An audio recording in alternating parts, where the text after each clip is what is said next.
Sud Radio, faut que ça change, Anthony Martin-Smith. Et comme dirait Daisy Brito, notre réalisatrice, c'est parti. Oui, faut que ça change, la version de l'été avec Matteo Lamblot autour de la table. Bonjour Matteo. Bonjour Anthony. Très content de passer ces quelques semaines encore avec vous jusqu'à fin juillet. Bonjour, j'ai l'habitude qu'on soit le soir et en fait on n'est pas le soir. Bonjour Daisy Brito qui est derrière la vitre tout là-bas et qui ne peut pas nous dire bonjour. Mais en tout cas, merci d'être là avec nous sur Sud Radio. Version de l'été avec Faut que ça change et des changements à la une de l'été.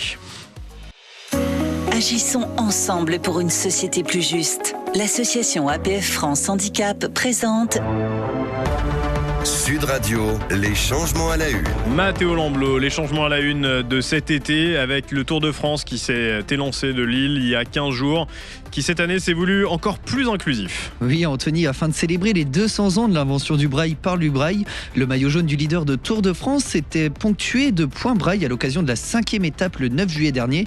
Était également disponible comme chaque année depuis 29 ans, le livre du Tour en format braille, en format audio et en caractère agrandi grâce au soutien de l'association Handicap Zéro. L'arrivée de ce Tour de France 2025 est prévue le 27 juillet prochain et est d'ailleurs à suivre sur Sud Radio avec Vincent Barthaud et Pascal Chanteur. Alors, ça veut dire que le maillot a des points braille dessus ? Voilà, c'est ça, il y avait des points braille. Donc le mec a de l'acné. Pardon. Le titre de meilleur apprenti de France, crémier et fromager, revient pour la première fois à une personne en situation de handicap. Et toutes nos félicitations à Mathis Lantini. Âgé de 18 ans, il est élève en CAP au lycée agricole de Saint-Maximin dans l'Oise. Atteint de dyslexie sévère, il a bénéficié d'un dispositif adapté à son handicap afin de devenir donc le premier travailleur handicapé à remporter ce titre. Et pourquoi pas maintenant pour lui, viser un peu plus haut en tentant d'aller glaner le titre de meilleur ouvrier de France et peut-être un jour ouvrir sa propre boutique. Et c'est tout le meilleur et le pire aussi qu'on lui souhaite. Vous êtes bien sur Sud Radio, on revient juste après une courte page de pub. Agissons ensemble pour une société plus juste. L'association APF France Handicap vous a présenté Sud Radio, les changements à la une. Sud Radio, faut que ça change, Anthony Martin-Smith. Mon invité du jour, Juliette Méadel, bonjour à vous. Bonjour. Vous êtes ministre de la Ville. Vous avez déclaré le 6 janvier dernier chez mon confrère Jean-Jacques Bourdin, ici même à ce micro, que si je dois être la ministre des ascenseurs qui marchent, je serai la ministre des ascenseurs qui marchent. Est-ce que vous êtes la ministre des ascenseurs qui marchent aujourd'hui ? Oui, parce que les choses bougent, les choses évoluent. Alors, je le fais pas toute seule. Rapprochez-vous un peu du micro, peut-être. J'ai décidé de m'occuper de Oui. cette question des ascenseurs parce que j'ai eu beaucoup de témoignages dans mes premières semaines de mandat de locataires, d'habitants dans les quartiers politiques de la ville qui me disaient mais c'est pas possible, notre ascenseur, quand on peut pas se déplacer, quand on a un certain âge, qu'on n'est pas mobile, ou une femme enceinte, ou une personne en situation de handicap dont l'ascenseur est en panne depuis plus de 3 semaines, c'est des situations insupportable. Donc, certains bailleurs sociaux font des choses formidables où ils mettent en place des systèmes de portage. Il y a des collectifs dédiés, le collectif Plus sans ascenseur en Seine-Saint-Denis.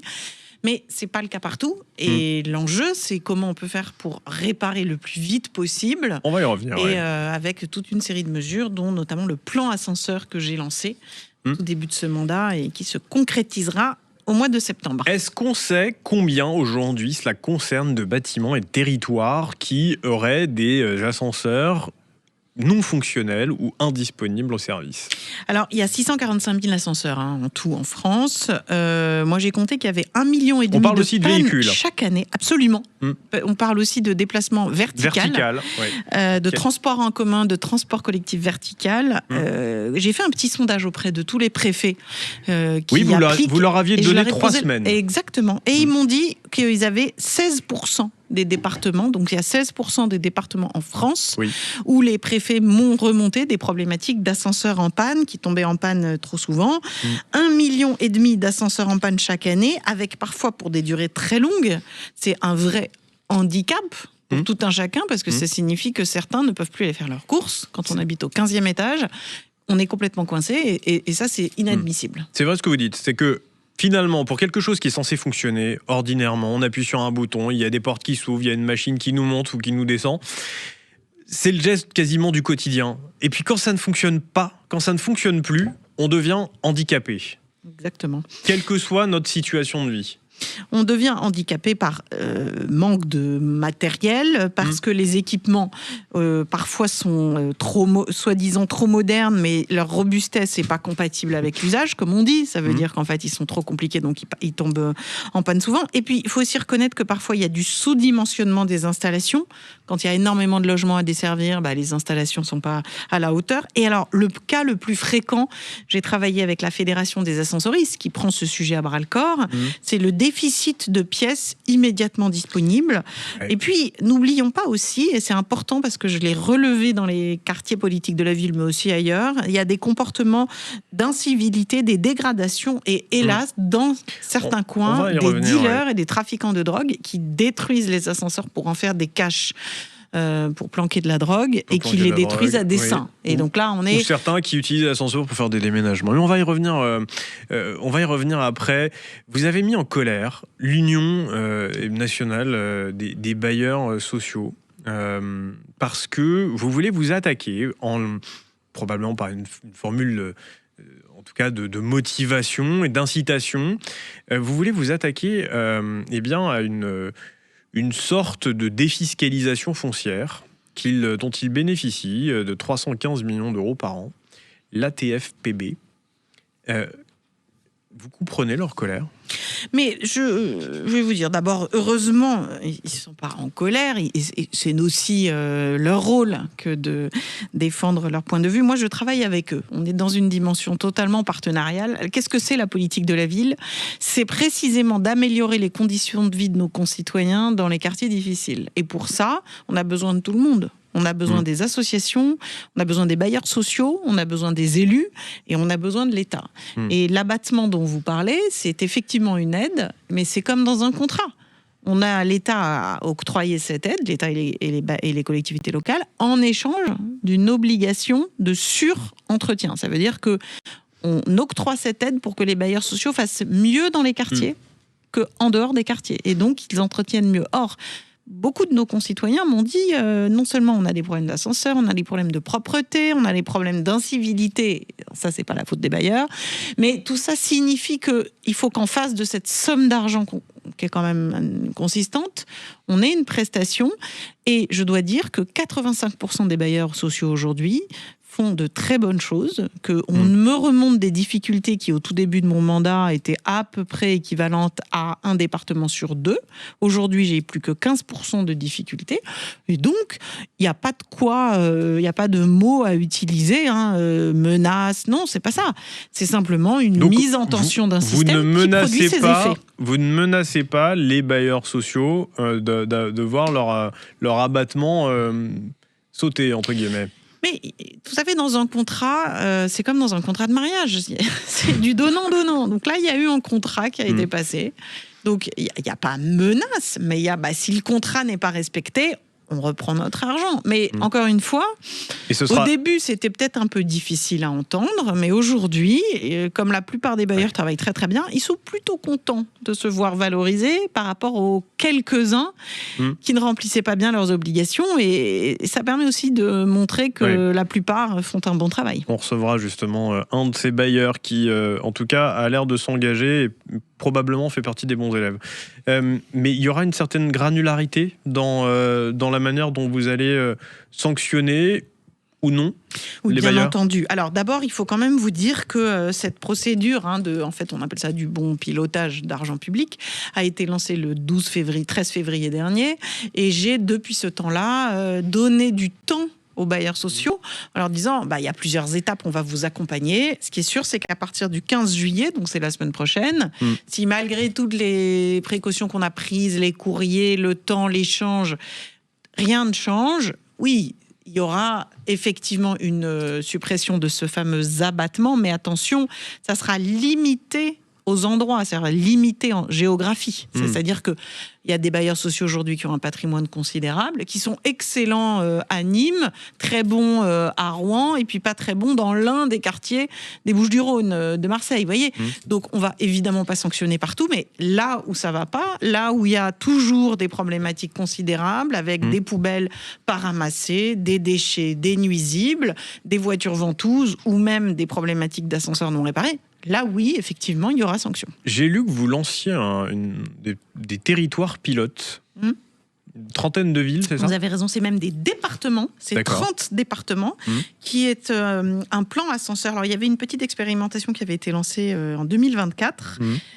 J'ai décidé, moi, de lancer, non pas dans 4 départements seulement, comme ça avait été fait, mais dans 30 départements.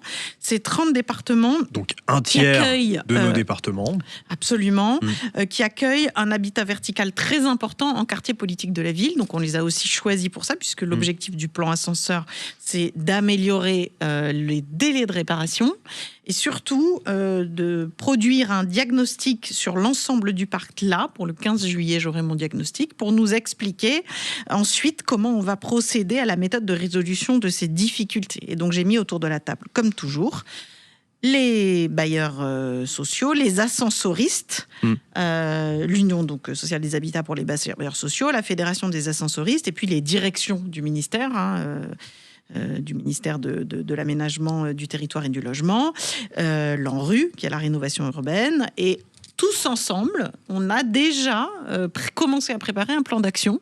Plan d'action, ça veut dire que moi, je veux des délais courts. C'est-à-dire qu'il ne peut pas se passer plus de 8 jours sans qu'on ait un ascenseur en état de fonctionnement. Du reste, il y a un travail législatif que nous avons soutenu au gouvernement, qui était une proposition de loi de Philippe Brun, qui était exactement dans cet esprit de raccourcir les délais.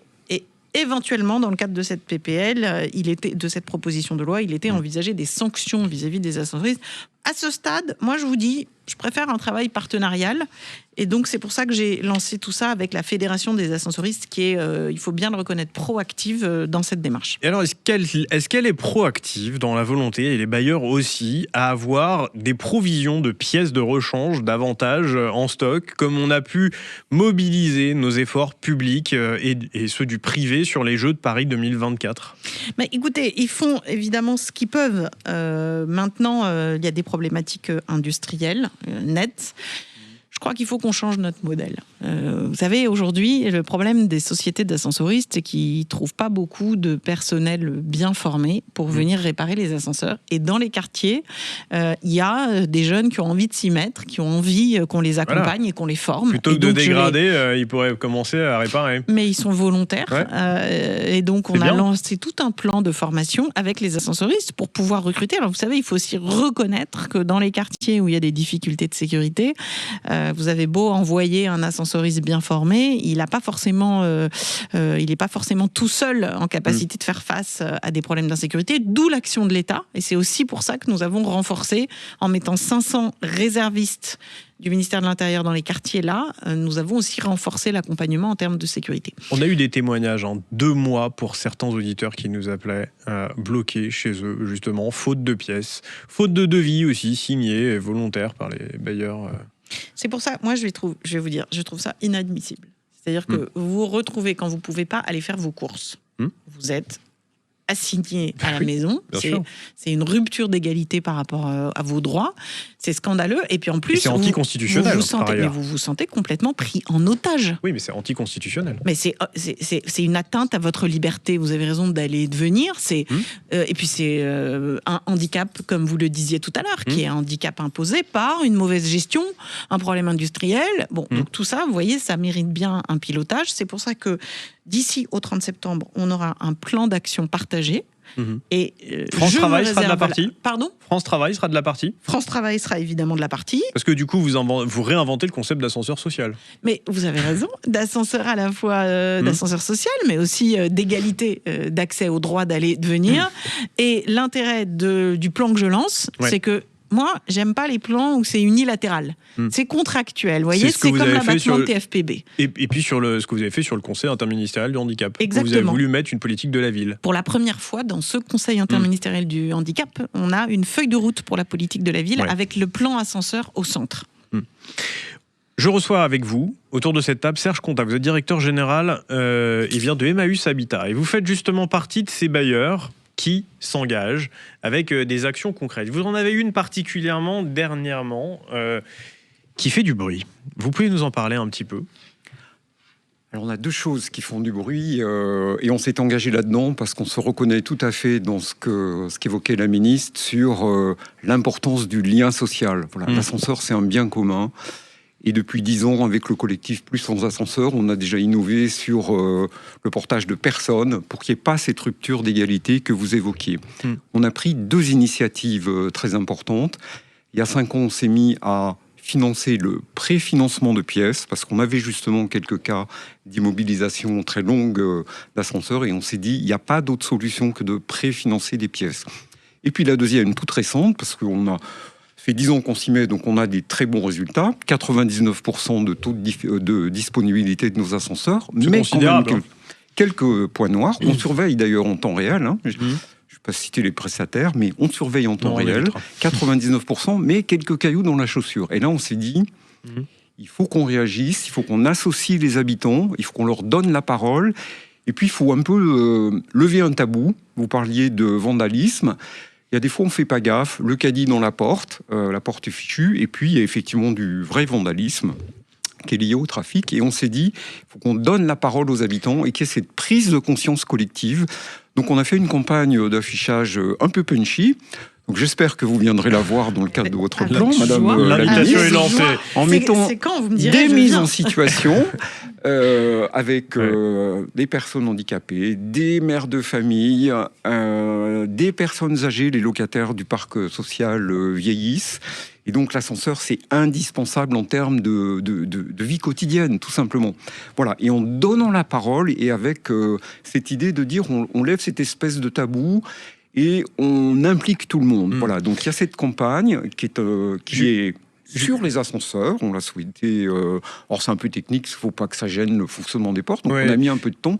Moi je voudrais revenir, Serge Contat, sur ces dégradations dont vous évoquez, le vandalisme qui profite au trafic de stupéfiants. Juliette Méadel, comment vous travaillez sur ces questions-là qui, d'un seul coup, vous héritez de cette question-là, mais qui n'est pas votre sujet, qui est davantage celle de Bruno Retailleau, le ministre de l'Intérieur. Mais vous savez, la politique de la ville, c'est interministériel. Et l'intérêt principalement de cette politique publique, c'est qu'elle me donne la possibilité d'intervenir avec mon budget, mais vous avez raison de mobiliser aussi les autres ministres. Et je dois dire que le soutien du ministre de l'Intérieur, qu'il s'agisse de Bruno Retailleau ou de François-Noël Buffet, est décisif et indispensable. Pourquoi ? Parce que dans les quartiers politiques de la ville où on a ces problématiques d'ascenseurs saccagés par du trafic de drogue, la seule solution, c'est des opérations de police puissantes, des opérations de police et de justice puissantes. Alors, il y a toute une série de dispositifs qui existent, qui consistent à évacuer les quartiers et les zones qui sont prises en otage par les trafiquants de drogue. Alors ça se fait pas en 2 minutes, c'est les services du ministère de l'Intérieur et de la Justice qui, fort heureusement, s'en saisissent. Mais je dois dire que sur ce point-là, la politique de la ville, si elle ne s'appuie pas sur une politique de sanction exemplaire du trafic de drogue et aussi de prévention, ne peut pas faire grand-chose. Je vous donne l'exemple, je vais citer le maire de Marseille qui me racontait qu'il avait réparé et remis à neuf avec un bailleur social un ascenseur que ça lui avait coûté 200 000 € et que 3 jours plus tard, les trafiquants de drogue l'avaient littéralement détruit parce qu'ils s'en servaient comme d'une cache pour mettre de la drogue et qu'ils bloquaient l'accès à cet ascenseur. Donc vous voyez, dans ces cas-là, il est évident que la politique de la ville toute seule ne peut pas faire grand-chose, mais en revanche, mobiliser mes collègues ministres, leur demander de faire plus dans les quartiers politiques de la ville, oui, et c'est ce que nous avons fait à Montpellier, et nous allons continuer à annoncer des mesures en ce sens avec les ministres de l'Intérieur, Bruno Retailleau et François-Noël Buffet. Qu'est-ce que dit la géographie de vos QPV, vos quartiers prioritaires de la ville ? Vous avez redessiné un peu cette cartographie en 2024. Elle dit qu'il y a en France 1609 quartiers, c'est-à-dire zones politiques de la ville, c'est-à-dire identifiées comme étant urbaines sur le plan urbain assez dense et puis sur le plan social précaire. Ouais. C'est important cette cartographie parce que ça signifie qu'on va pouvoir faire plus. Et puis elle induit cette notion de ghetto qu'on entend ici et là. Elle veut lutter contre les ghettos. Ouais. D'ailleurs, vous savez qu'il y a des quartiers politiques de la ville qui l'étaient il y a 10 ans, qui ne le sont plus aujourd'hui. parce que la cartographie évolue et c'est tant mieux. Vous voyez, en 2023, il y a 10% des quartiers qui en sont sortis et qui sont rentrés dans le droit commun, comme on dit.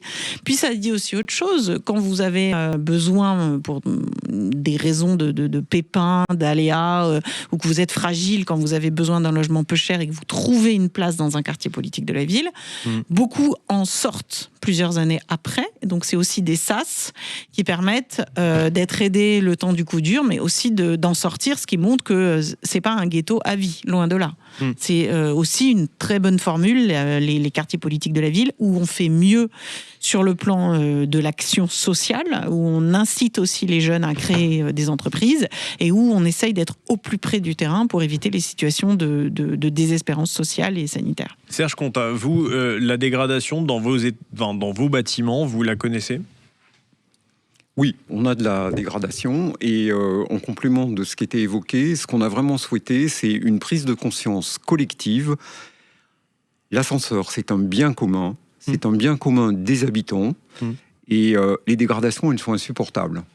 Et donc, c'est une mise en situation des habitants, leur donner la parole, ça c'est très important pour qu'au-delà effectivement de ces actions qu'on a citées, il y ait... Est-ce qu'on peut identifier ceux qui saccagent et leur envoyer la note ?